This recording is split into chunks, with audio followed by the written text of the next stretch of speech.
Hello, everybody. Thank you for joining us today. I want to start by thanking DataCon LA for the opportunity to present today. We are DISQO, an audience platform that works with market research companies, ad agencies, corporations, and others that wish to connect with audiences and their customers. Millions of users have joined our site to share their opinions and data in exchange for incentives. Our platform powers brand decisions with breakthrough insights on consumer experience, allowing you to understand what people think and what they do. My name is Howard Ming, and I am Vice President of Client Development here at DISQO, which in a nutshell means that I work with our research clients on a daily basis in all aspects of their studies, from design to scoping to fielding and more. And today I'm here to talk with you all about the zero-party data advantage. Our agenda today is quick and easy. We're going to kick off with a discussion of what zero-party data is. We will then introduce you to DISQO's audience platform. And then we'll talk about the 3 key benefits of zero-party data market research, as well as a high-level summary of a case study that we ran with Kroger and 8451. So before we jump into things, I'd like to talk about the state of the market research industry today. Current conditions are forcing researchers to evaluate how they can get direct access to audience. Over the last year and a half, we've seen a steady increase in demand for survey research as companies try and make sense of the new normal. And you may not be able to see it, but I'm putting air quotes around new because I feel like we've been talking about the new normal for a year and a half now. And at some point it can't be new anymore, right? So this surge in demand has come at a time when user attention is increasingly divided as more and more services and industries move online. I think we all can have examples in the past year and a half where we've done something that we traditionally have not done online. Things like watching movies for the first time, buying groceries, pretty much everything now has an option to be done online. Well, in 2021, we've actually hit an inflection point where demand for audiences has outpaced the current supply. And this has contributed in part to an increase in fraud as bad actors seek to take advantage of market conditions for their own financial gains. We've seen research fraud spike and ebb multiple times over the past year as global events have made online survey incentives a viable alternative to a worsening economic situation in many countries, including here at home in the US. Each time our industry has responded with a mix of high and low tech approaches to clean house, but it's an ongoing fight that requires new and innovative tactics, and DISQO is at the forefront of this. We've really pioneered a bunch of new initiatives in the past year, such as biometric verification. That's one of our new ones, where users have to upload images of their license and take a selfie. And then we have an algorithm that matches whether or not the 2 faces match and whether it's a real ID or not. So these are the kind of things that the industry is pioneering that other industries like fintech industry have really taken a lead on, but we're starting to really see more and more companies adopt these innovative techniques. On a macro level, governments and individuals have continued to elevate the importance of consumer privacy. And this elevated focus has resulted in new regulations like the California Consumer Privacy Act, or CCPA. And it's also increased backlash against apps like WhatsApp, which have failed to adequately alleviate consumer concerns regarding data sharing. And globally, even China is getting into the game by passing one of the strictest data privacy laws to date, the Personal Information Protection Law, or PIPL. But it's not all doom and gloom. Partly as a result of the previous 3 points, we're in the middle of a renaissance for behavioral data. This type of observed information provides significant advantages as consumers are increasingly digital first. Peering passively into what a user does rather than what they say in a survey provides us greater access and quality to data. You are no longer beholden to survey response rates. Once a user agrees to share their data, they provide it continuously and transparently. So let's get into the meat of the presentation and why you're all here today. What is zero-party data? Well, Forrester Research defines it as data that a consumer voluntarily shares in a proactive way. And in this definition, the key words, in my opinion, are voluntarily and proactive. So where did the concept of zero-party data come from? Well, Forrester Research, who coined the term, wanted to define self-reported survey data that was only possible from a direct relationship with consumers. So think about those feedback surveys that you get when a company wants to talk with you about something that you've bought in the past month or any time period. When a consumer responds, they are doing so voluntarily and proactively to share their opinions in order to improve the products or services that they got. Well, DISQO is looking beyond this definition. We've pioneered zero-party observed data as well. By layering in behavioral data that users have intentionally and proactively shared, you can access both survey and behavioral data from a single zero-party source. If we look at the slide that is on the screen, we see that Forrester was really focused on how the data was collected. So we see inferred data, observed data, and self-reported data. When they were coming up with the definition for zero-party data, they referenced surveys only because that was the only way to obtain data that was voluntarily given at scale. Well, what we've done is we've created a platform that allows our users to share the behavioral data at scale. So we have hundreds of thousands of users who have agreed to share all of their online behavior and continue to do so on a month-to-month basis. So if you look at this chart, we've actually created this new category here between observed data and zero-party data. So let's get into some examples to demonstrate the differences between zero-party and other forms of collected data. Zero-party data is intentionally and knowingly volunteered by consumers in exchange for value. For example, when someone becomes a member of DISQO, they choose to provide us their demographic, their profiling, and their behavioral data in exchange for the opportunity to participate in market research studies, which they will then be incentivized for. They know that their data is being collected and they know how it is being used. First-party data is collected via a direct relationship or interaction with customers through a company's own channels. So for example, when someone signs up for a mailing list in order to get a coupon to buy something on an e-commerce site, they are willingly providing that information to a company in exchange for the coupon, but they don't necessarily know what that data will be used for beyond the mailing list. This is first-party data. Second-party data is information that is used by another company that the initial data collector has partnered with. So if we go back to that previous example, if that initial mailing list email is then sent to a partner company for further marketing purposes, it becomes second-party data. And finally, third-party data is information that is aggregated by a company that does not have a direct relationship with the consumer and is instead piecing it together from multiple sources. So going back to that email list example one last time, a company can buy those emails, but then also include information that they bought from another site like phone number and aggregate this type of information into a CRM list, which it can then sell. They have no direct relationship with the consumer, and the consumer is not aware of how their data is being used. This is third-party data. The key word there is really the aggregation. So that was a lot of information to throw at you in a very short amount of time. So let's take a quick step back and look at something that's probably a little bit more lighthearted. Take a quick break and look at this cartoon by Tom Fishburne. So in this cartoon, we see in the first panel, a user who is getting a notification that the shoes that they've previously liked are on sale. This is an example of zero-party data because the user in the past had liked the shoes. So when they liked something, they're providing information about their preference to the e-commerce platform. In the second panel, we see that the user is being alerted to a sale for shoes that he had browsed for in the past.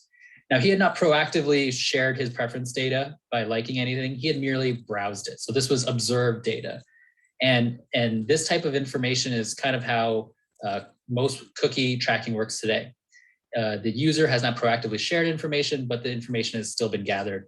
The user is okay with it though, because they've actually interacted with this e-commerce platform in the past. This is first-party data. Then we move on to second-party data, where the user is a little bit more freaked out because a gym that he's part of has shared their customer list with this e-commerce platform because they know that people that are gym members have a high correlation to buying athletic shoes. So in this case, the second-party data is being used for marketing purposes, and the user is not as happy about it because they don't have that direct relationship, but they understand, that it was referenced where it was coming from. So this is second-party data that they're being advertised with. And finally, we have in the last panel a user who is completely disturbed, hiding under his desk because a website had gathered all this information about him from different sources, aggregated it to create a consumer profile of him that says that this person is interested in probably buying athletic shoes. And that's how the advertisement goes out. So as you can see, the user is surprised because his data has now been shared outside of a company that he has interacted with and that he has no connection to. So the farther you move away from zero-party data, the more impact you lose. So now that we've defined what zero-party data is and gone over a few examples of it, let's talk about how you can access zero-party survey and behavioral data from a single source.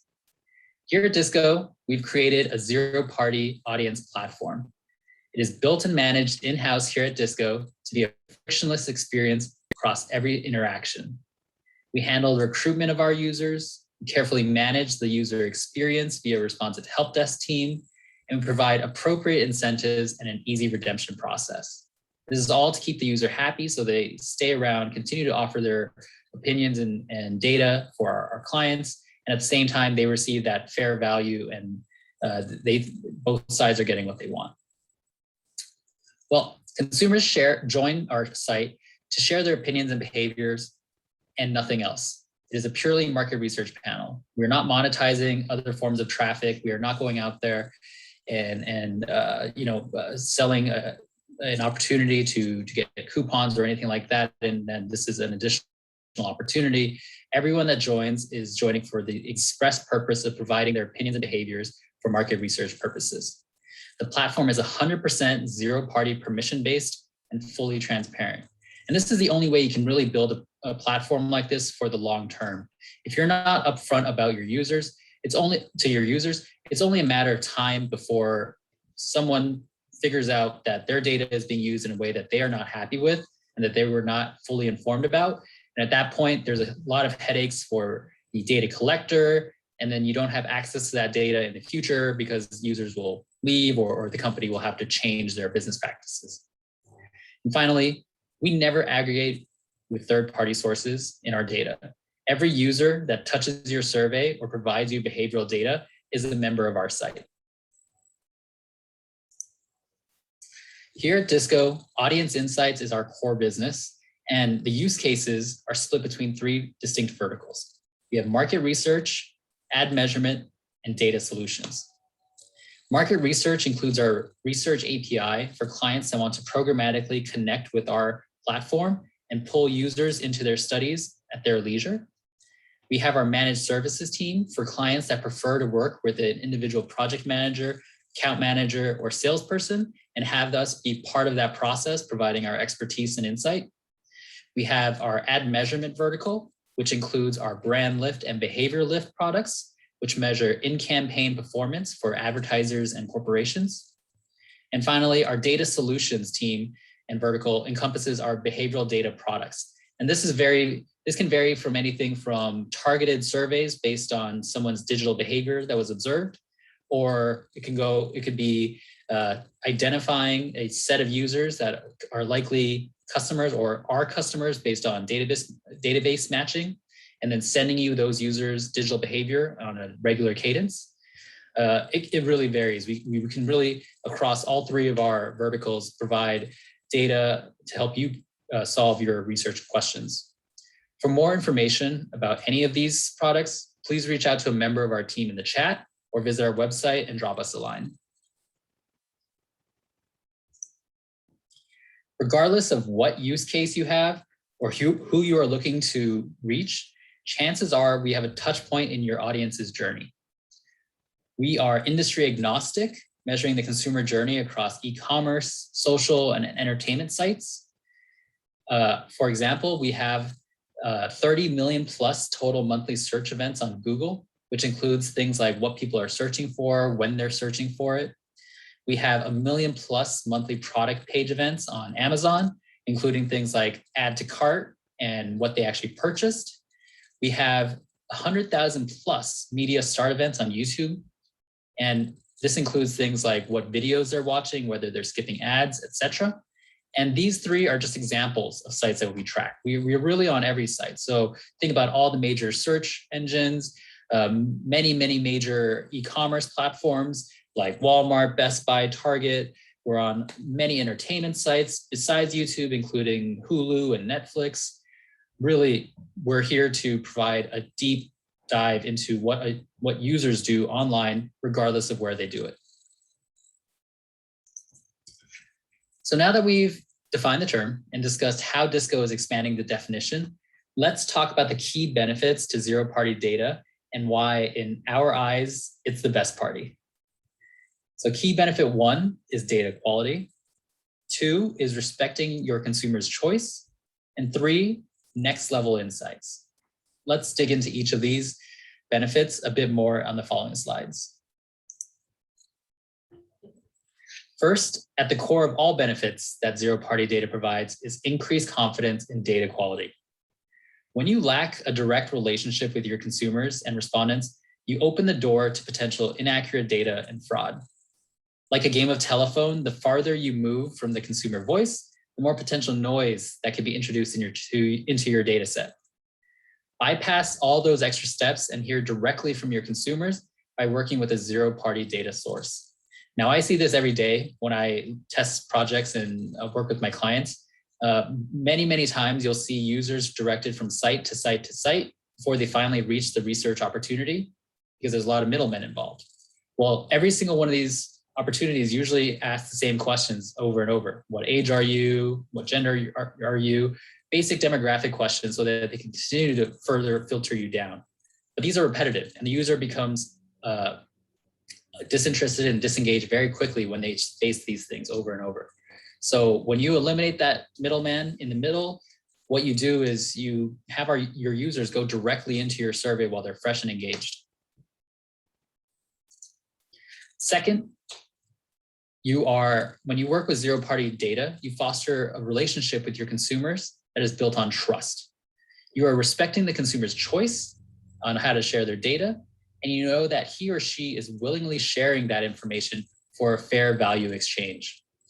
When you respect consumer privacy, you get happier respondents that provide higher fidelity data. It's a known fact that happy members who feel valued give better, more detailed responses. And I see this every single day when surveys are difficult to get through or very repetitive. Users are not happy, and then they quickly start to do things like straight line through your multiple choice questions, speed through your project, or provide you gibberish in your open ends because they feel unhappy. They're being bombarded with the same thing over and over, poor survey design, things like that. I see it every day. So respecting the consumer choice is especially important today as demand for audiences outpaces supply.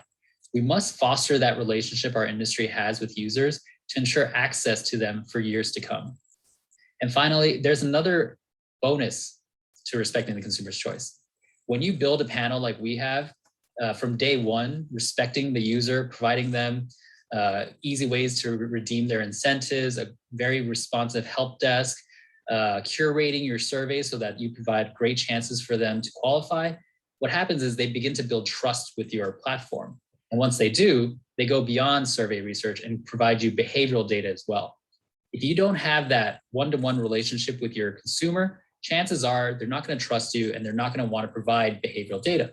So what DISQO has done is nurtured that from the beginning so that when we actually launched our behavioral data products and we asked our users to sign up, we found that many of them did, and they don't turn off the product. They keep it installed for months at a time.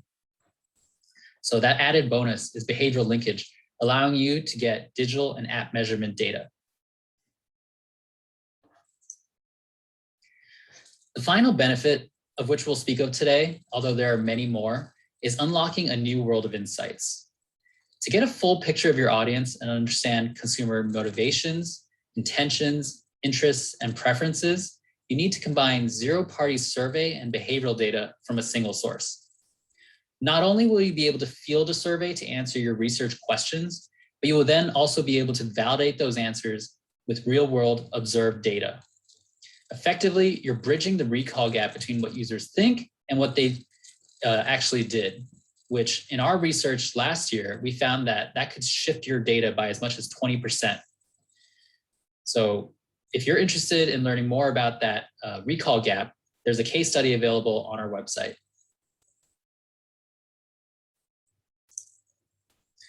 Let's begin to wrap things up with a quick dive into a research case study that we conducted with Kroger and 8451.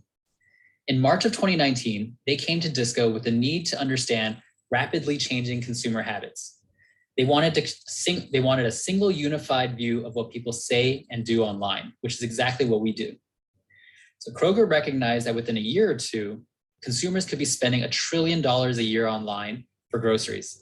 And they wanted to optimize their online offerings to capitalize on this major shift. Now, if you think about that, this was in 2019 before the pandemic. They actually ran this study at the perfect time because in 2020, we all saw an explosion in online grocery shopping. And by working with DISQO and our different product offerings, Kroger and 8451 were able to develop a detailed portrait of how people actually shopped online at Kroger.com. When an individual on our site added a item to their shopping cart at Kroger.com or their major competitors, either one, a survey was triggered to be sent to our members. Also, the digital behavior of these members was tracked for 24 hours. All in all, we collected data from 1,800 shopping baskets, and within those baskets, we collected millions of event-level data points. And this wasn't just Kroger.com. Like I said, this was their competitor sites as well. As a result, Kroger saw that they had the highest active to total time during a shopping session compared to their competitors, which demonstrated that they were able to keep consumer attention more effectively than their competitors. Unfortunately, they saw that 20% of users who added items to a cart didn't end up checking out. And when we followed up on this behavioral data point with a survey to those specific users that didn't check out, we found that many used the basket feature as more of a grocery list, but then would forget to complete the sale. Well, once we figured this out, Kroger realized that they needed to optimize, and they now send email reminders about the staples in your cart to encourage users to complete transactions. We also uncovered other interesting data points along the way, such as how users have a tendency to shop while concurrently using media and social sites like YouTube and Pinterest, which opens up interesting potential partnership opportunities. We also found that Kroger checkouts took 25% longer than their competitor websites, which revealed additional opportunities to optimize the shopping process and improve the user experience. With a combined view of what people say during the sales process, as well as what they do, Kroger derived actionable advantages that greatly increased their ability to capture the growing online grocery shopping market. And they did it at the perfect time. As you can see, zero-party data is capable of some pretty sophisticated insights, but that doesn't mean it's also hard to access. On the contrary, zero-party panel data is available through our research API today. We allow you to access 100% zero-party data and bring it into your existing project management solutions instantly. Not only will you have access to our users, but you will also tap into our extensive profiling library, which will improve your study's speed, efficiency, and data accuracy. If you have specific questions that are not available in our library, you can add custom profiling questions to match panelists to requirements, allowing you to maximize the volume of respondents. And finally, we work with each client to understand and meet their special needs. We want to understand your book of business so that we can provide an optimized experience that fits your research methodologies. And finally, if there's one thing that I want you to remember when we end today's presentation and you walk away from your desk, it's this. 100% of DISQO's audience is zero party. We never aggregate other sources into the data to fill your sample. I ask you to ask yourself, are you guaranteed 100% zero party data in your sample today? Or are you getting a daisy chain of respondents from multiple companies? So we end on a call to action. I ask that you demand zero party data whenever it's possible. It leads to better quality sample, and it gives you access to single source linked behavioral data. And finally, when you work with zero party data, you're able to automate for speed and scale. I hope that you all found today's presentation interesting or thought-provoking. Please reach out to myself or members of the DISQO team if you have any follow-up questions. Copies of the case study I discussed and other material on zero-party data is available on our website at disqo.com. That's DISQO with a Q. Thank you for your time. Once again, my name is Howard Ming, and I appreciate the opportunity to speak with you all about zero-party data. Have a great rest of your day and a great rest of your conference. Thank you.